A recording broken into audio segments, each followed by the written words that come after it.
திருப்பதினாலே பெருமாள் லட்டு இது ரெண்டு மட்டும்தான் நமக்கு தெரியும். ஆனா அதை தாண்டி பல அதிசயங்கள் அந்த மலையில இருக்கு. அதுதான் இந்த வீடியோல நம்ம பார்க்க போறோம். திருப்பதி ஏழுமலையான் கோவில்ல இருக்கிற திருவுருவ சிலைக்கு பச்சை கற்பூரம் சாத்தப்படுது. இந்த பச்சை கற்பூரம் ஒரு விதமான ரசாயனம். இந்த தொடர்ந்து ரசாயனத்தை வேற ஒரு கல்ல தடவிட்டே வந்தீங்கன்னா காலப்போக்கில் அந்த சிலை வெடிப்பு விட ஆரம்பிக்கும்.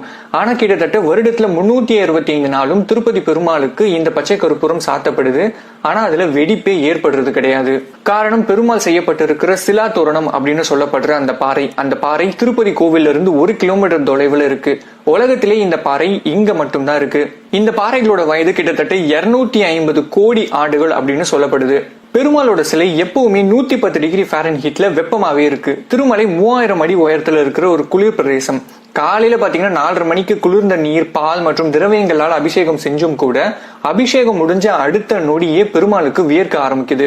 இதனால ஒவ்வொரு அபிஷேகம் முடிஞ்சதுமே பீதாம்பரத்தால வியர்வையை ஒற்றி எடுக்கிறாங்க. வியாழக்கிழமை அபிஷேகத்துக்கு முன்னதா நகைகளை கயிறும் பொழுது அந்த ஆபரணங்கள் எல்லாமே கொதிக்குமா. பெருமாளோட அந்த சிலையில ஒரு ஆச்சரியம் என்னன்னா, எந்த கருங்கல் சிலையானாலும் அதுல சிற்பியோட உளிப்பட்ட ஏதாவது ஒரு அடையாளம் இருக்கும். ஒரு உலோக சிலைனா அந்த உலோகத்தை உருக்கி செய்யப்பட்ட ஒரு அடையாளம் சின்னதா இருக்கும். ஆனா ஏழுமலையானோட திருவுருவ சிலையில அப்படி எந்த ஒரு அடையாளமுமே கிடையாது. எந்த கருங்கல் சிலையை நம்ம தொட்டு பார்த்தாலுமே ஒரு மாதிரி சொரசொரப்பா இருக்கும். ஆனா ஏழுமலையானோட திருமேனி நுணுக்க வேலைப்பாடுகள் இருந்தாலும் அதுல மெருகு போட்டது போல இருக்கு. ஏழுமலையானுக்கு சாத்தப்படுறது 21 முழ நீளமும் 6 கிலோ எடையுமே கொண்ட புடவை பட்டு பீதாம்பரம். இந்த ஆடையை நம்ம சாதாரணமா கடைகள் எல்லாம் வாங்கிட முடியாது. திருப்பதி தேவஸ்தானம் அலுவலகத்துல 12,500 ரூபாய் இதுக்காக செலுத்தணும். வாரம் ஒரு முறை வெள்ளிக்கிழமை மட்டும்தான் இந்த வஸ்திரம் சாத்தப்படுது. இதை மேல் சாத்து வஸ்திரம் அப்படின்னு சொல்லுவாங்க. பணம் செலுத்திய பிறகு இந்த வஸ்திரம் சாத்துறதுக்கு 3 வருஷங்கள் நம்ம காத்துக்கிட்டு இருக்கணும். அடுத்தது உள்சாத்து வஸ்திரம் அப்படின்னு சொல்லுவாங்க. இது ஒரு செட் 20,000 ரூபாய் கட்டணம். ஒவ்வொரு வெள்ளிக்கிழமையும் 15 வஸ்திரங்கள் சாட்டப்படுது. இதை நீங்க பணம் செலுத்தினீங்கன்னா கிட்டத்தட்ட 10 வருஷங்கள் காத்துக்கிட்டு இருக்கணும். ஏன்னா அடுத்த 10 வருஷங்களுக்கு முன்பதிவு இப்பவே முடிஞ்சிடுச்சு. பக்தர்கள் நம்ம கொடுக்கிற வஸ்திரத்தை தாண்டி அரசாங்கம் சமர்ப்பிக்கும் சீர் வஸ்திரம் அப்படின்னு சொல்லுவாங்க. அந்த அரசு கொடுக்குது. அதை வருஷத்துக்கு 2 முறை சாத்துறாங்க.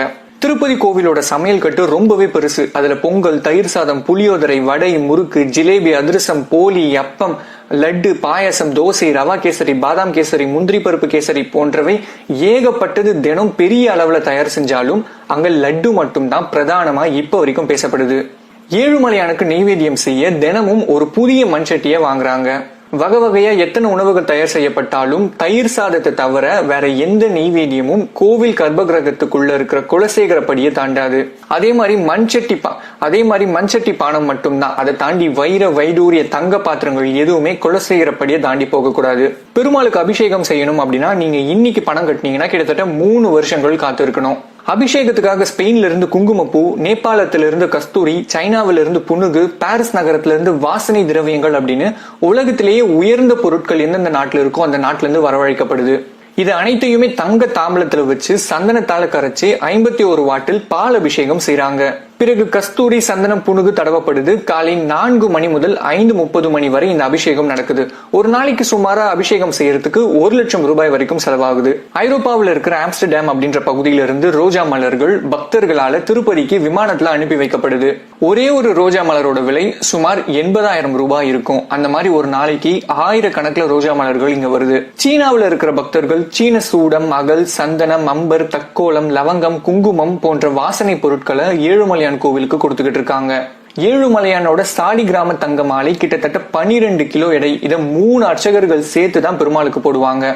சூரிய கிரீடம் கிட்டத்தட்ட 5 கிலோ. பாத கவசம் 375 கிலோ. கோவில் இருக்கிற ஒற்றைக்கல் நீளம் இது போன்று உலகத்துல யாருக்கிட்டயுமே கிடையாது. பெருமாள் கிட்டதான் இருக்கு. இதோட மதிப்பு கிட்டத்தட்ட 100 கோடி. ஏழுமலையான் கிட்ட இருக்கிற தற்பொழுது நகைகள் மட்டுமே கிட்டத்தட்ட 1000 கோடி ரூபாய்க்கு மேல இருக்கும். இது எல்லாத்தையுமே பெருமாளுக்கு போட முடியாது அப்படின்றதுனால வருஷத்துக்கு ஒரு முறை சில நகைகளை ஏலம் விட்டுடுவாங்க. திருப்பதி கோவில்ல இருக்கிற ஓவியங்கள் எல்லாமே கிட்டத்தட்ட 300 வருஷங்கள் பழமையானது.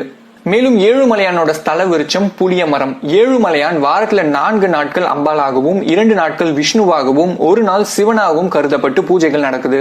முக்கியமா பெருமாளோட சிலையில கவனிக்க வேண்டிய ஒரு அம்சம் என்ன அப்படின்னா, எந்த சாத்வீக சாந்தமான தெய்வத்தோட திருவுருவ சிலையிலுமே கையில ஒரு ஆயுதம் இருக்கும். ஆனா ஏழுமலையான் திருவுருவத்துல எந்த ஆயுதமுமே கிடையாது. அவர் நிராயுதபாணி. அதனாலதான் நம்ம தமிழ் இலக்கியங்களும் நம்ம முன்னோர்களும் வெறுங்கை வேடன் அப்படின்னு அழைச்சாங்க.